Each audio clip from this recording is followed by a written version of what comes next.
Olá, pessoal! No debate de hoje, nós vamos discutir sobre saúde bucal pública. Eu estou aqui com o Marco Manfredini, ele é secretário do CROSP, e com a Marisa Sugaia, que é coordenadora de saúde bucal do município de Suzano.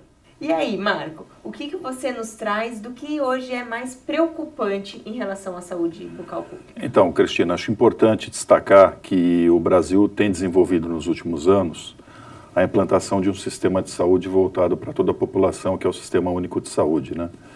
Nós somos o único país do mundo com mais de 100 milhões de habitantes que tem um sistema de saúde com essa característica. E as políticas de saúde bucal, elas foram muito intensificadas a partir do começo do século XXI. Mas hoje o SUS e as políticas públicas de saúde bucal, elas convivem com um problema crônico, que é a questão do subfinanciamento da saúde. Então, só para você ter uma ideia, hoje, somando-se tudo que se gasta no orçamento federal, estadual e municipal no país inteiro, nós temos um gasto por dia para o habitante brasileiro de apenas R$3. Então, é um valor muito pequeno para a gente assegurar, né, um sistema público de saúde que fornece desde a vacinação, né, até, por exemplo, transplantes, medicamentos de alto custo. Então, se a gente não resolver a questão do financiamento na saúde, com certeza a continuidade do SUS e das políticas de saúde bucal está sob risco. E você, Marisa, que nós temos um cenário preocupante, crítico, que a gente vai esmiuçar daqui a pouco, mas o que você nos traz dos avanços, das melhorias que vêm acontecido aí nos últimos anos? Olá, Cristina. Eu vou contar uma história, a gente tem uma história para contar de um avanço muito grande.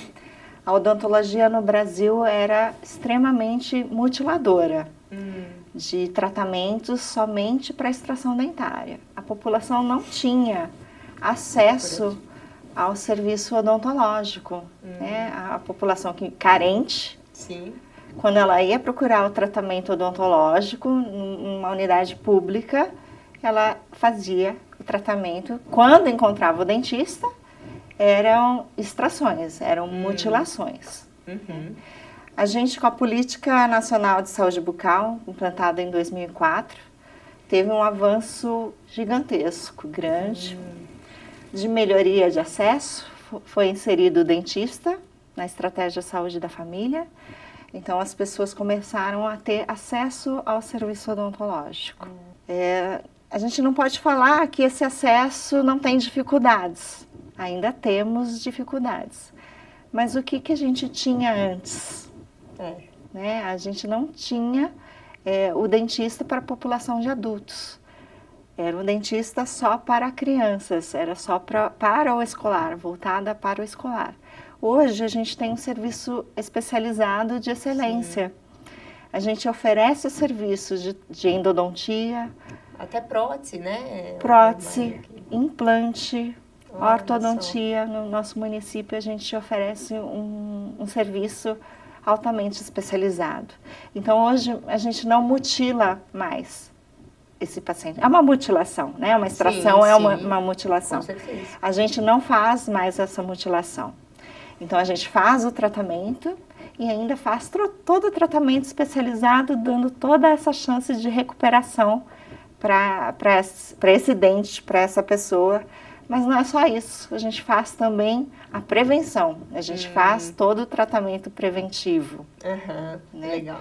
Então, a gente faz a educação em saúde, não só com os escolares, como era feito, a gente faz educações em saúde para todos os ciclos de vida, desde a gestante, no seu ciclo de vida com o bebê, até o idoso. Ah, que legal. Então, também tem coisa boa também, né? A gente só precisa aprimorar e aperfeiçoar. Né? Se você ter a oportunidade de fazer um implante no serviço público... Sim, é um grande avanço, com certeza. A gente não pode se distanciar da população e dizer que a gente não tem dificuldades, que às vezes a população tem dificuldade de acesso.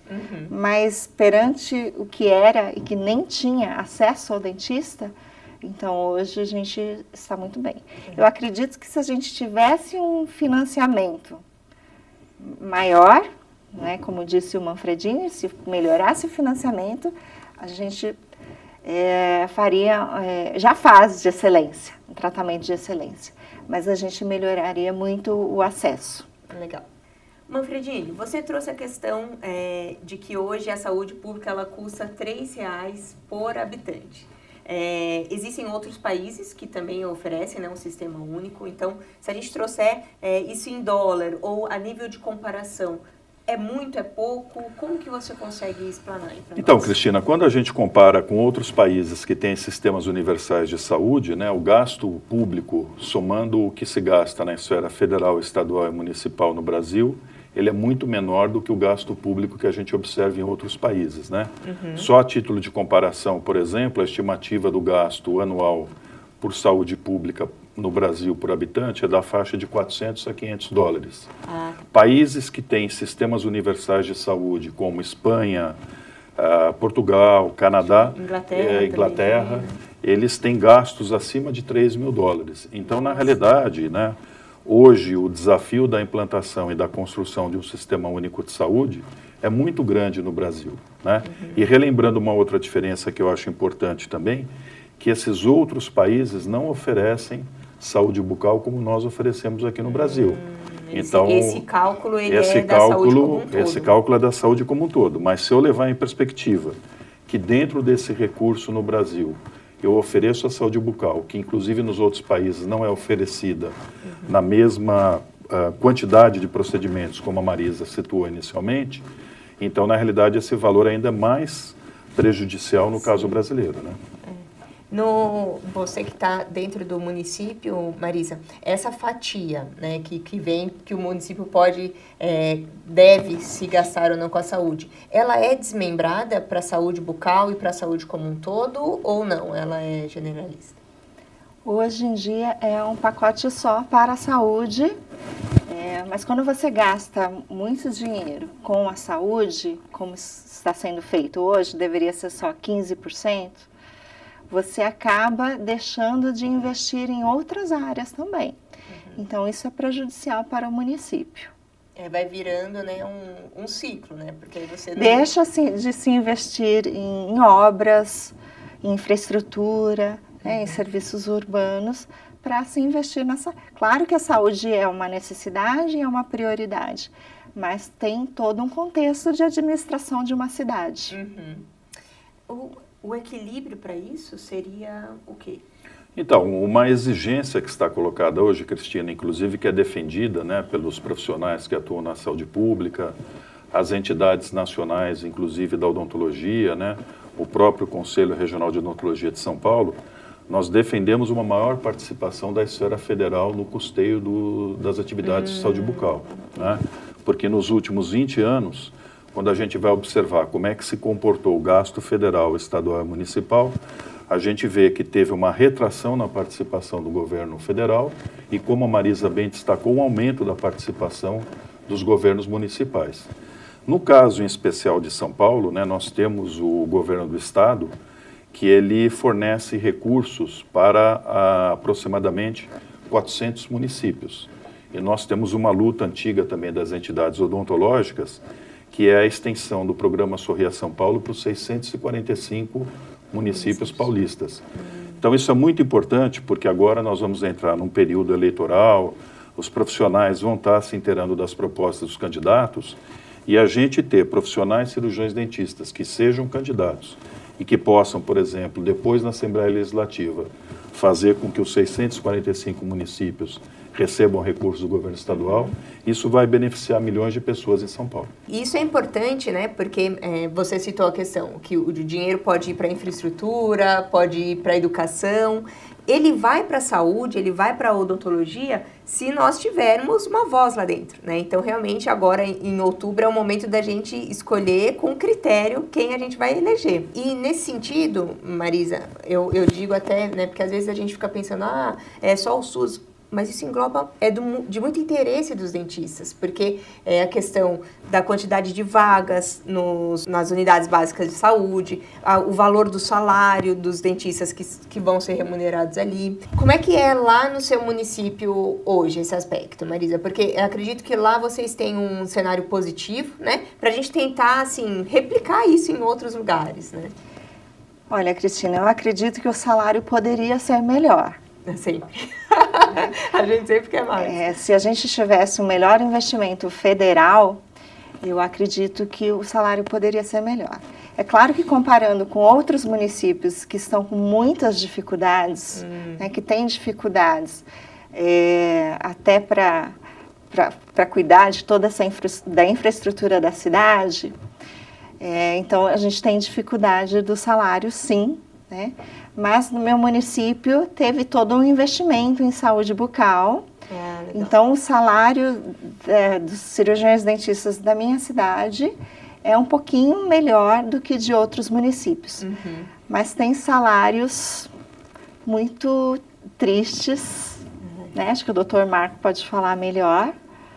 A gente pensar o tanto que a gente investe, né, na nossa faculdade, a gente sempre quer ser mais valorizado por isso. É importante, viu, Cristina, que o colega nosso que está assistindo o nosso programa, né, ele entenda que a hora que a gente defende, né, a ampliação do financiamento do Sistema Único de Saúde, isso vai ter um impacto direto, tanto para o cirurgião dentista como para a população, né? Para a população, por quê? Porque eu aplicando mais recursos em saúde pública, eu posso aumentar a oferta da odontologia, por exemplo, no programa de saúde da família, né? Hoje, apenas 40% da população brasileira é beneficiada pela estratégia de saúde bucal no programa de saúde da família. Se eu aumento o financiamento em saúde, eu posso chegar em 4 anos em 60%, em 70%, né? Nós temos os centros de especialidades odontológicas, que a Marisa até já pontuou, né, que faz especialidades. Então, essa diversidade de atendimento à população, por um lado, e por outro lado também uma questão muito importante, que no Brasil, segundo o último levantamento feito na análise da distribuição dos dentistas no Brasil, 1 em cada 3 dentistas brasileiros atua para o Sistema Único de Saúde. Então, nós temos aproximadamente aí 240 mil cirurgiões dentistas no Brasil e aproximadamente 80 mil deles atuam para o SUS. Só que no caso do estado de São Paulo, essa participação é menor. Nós temos aqui a oferta do serviço público no estado de São Paulo, ela não é tão grande como a gente tem em outros estados. Então é lógico, né, que é o maior aporte de recursos para a saúde bucal. Ele viabilizaria, né, uma expansão do mercado de trabalho e não só para o cirurgião dentista. Até porque hoje em dia, quando a gente fala no trabalho da odontologia, não é apenas o trabalho do cirurgião dentista. É também o trabalho do auxiliar e do técnico de saúde bucal, é também o auxiliar do técnico de prótese dentária, mais conhecido como protético. Então, na realidade, um aporte maior de recursos públicos, né? E aí volto a reiterar a importância do legislativo, né? Porque você ter hoje parlamentares na Assembleia Legislativa que lutem por mais recursos para a saúde bucal, isso vai favorecer o cirurgião dentista e os outros profissionais que atuam na área de saúde bucal. Com certeza. Porque vai virando um ciclo, né? A gente se preocupa, se entrega mais saúde para a população como todo, tem mais acesso, precisa-se de mais mão de obra para dar conta de todo aquele acesso. Com certeza. E também, por outro lado, também, a população começa a cobrar mais por saúde bucal, né? Porque, por exemplo, a hora que você amplia a atenção básica, você também vai ampliar a necessidade, por exemplo, da atenção especializada, das clínicas de especialidades. Então, o especialista hoje, né, ele pode, por exemplo, atuar num centro de especialidades odontológicas. Amplia o acesso, por exemplo, a uma luta histórica nossa aqui em São Paulo, que é a questão da odontologia hospitalar. Da gente inserir na assistência hospitalar, né, a entrada da saúde bucal, não só para fazer as atividades clínicas que já são feitas, né, como câncer bucal, cirurgia e traumatologia bucomaxilofacial, mas também entrar com a saúde bucal buscando a melhoria da condição daquelas pessoas que estão internadas. Então, na realidade, hoje, né, quando a gente discute essa questão de ampliar os recursos para o SUS, é importante que o dentista saiba que ele vai ser beneficiado por essa medida. Sim. Inclusive, né, hoje existe um índice de que 80% dos novos casos de câncer bucal, eles já são diagnosticados no nível avançado. Como que a gente muda isso, Marisa? Infelizmente, Cristina, essa é uma realidade. Eu acho que falta informação. O câncer bucal é uma doença desconhecida, ela é um problema de saúde pública. Sim. As pessoas precisam ser informadas que qualquer ferida, qualquer lesão na boca que não cicatrizam em 2 semanas, ele precisa procurar um cirurgião dentista. esse acesso é facilitado quando ele procura uma unidade básica de saúde e informa no acolhimento que ele tem uma ferida na boca. Então, ele vai ter facilmente esse acesso ao cirurgião dentista da unidade básica de saúde.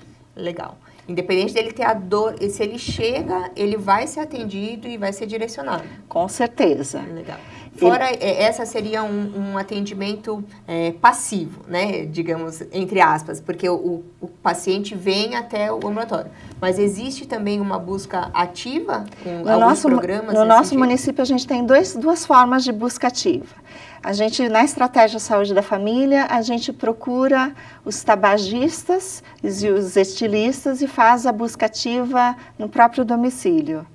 E fazemos também campanhas. Então, a campanha do câncer bucal a gente faz junto com a campanha de vacinação do idoso. Ah, legal.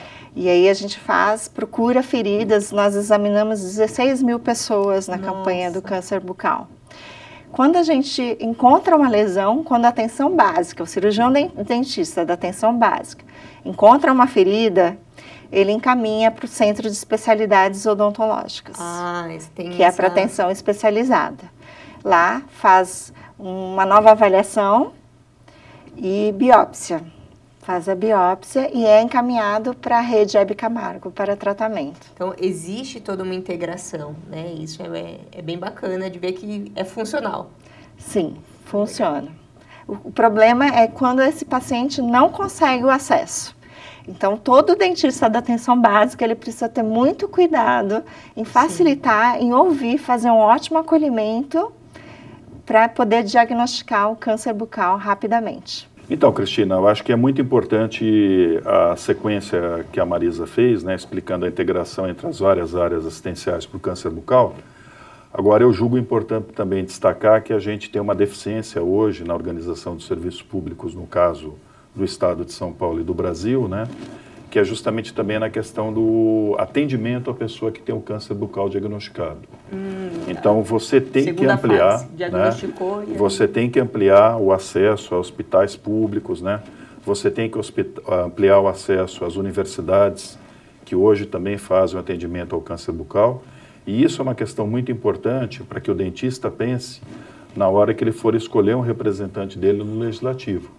Porque o fato de você ter hoje, né, pessoas que se preocupem em organizar uma rede de atenção para o câncer bucal no estado de São Paulo, criando uma legislação, alocando recursos para que esse atendimento seja feito, com certeza nós vamos reduzir muito a mortalidade do câncer bucal no estado de São Paulo.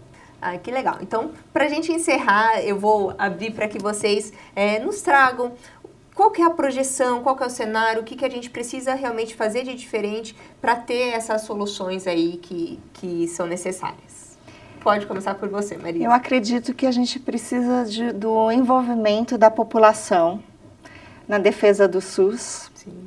Acredito também que a gente precisa do envolvimento político, partidário também, na defesa do SUS. Então, eu acredito que a gente precise votar em pessoas que defendam o SUS. O SUS como um todo. Como um todo. Se a gente não tiver SUS, nós não teremos saúde bucal. Ah, muito bom. E você, Manfredini? Então, acho que a Marisa já sintetizou tudo, né? Quer dizer, se não tem o SUS, não tem saúde bucal. Eu só adendaria, né, as considerações feitas pela Marisa, no sentido de que as pessoas, face à proximidade da eleição que nós vamos ter agora nos próximos dias, que ela se inteirasse efetivamente, né, dos seus candidatos, tanto a cargos majoritários, né, presidente, governador, mas também a nossa representação no legislativo. Né?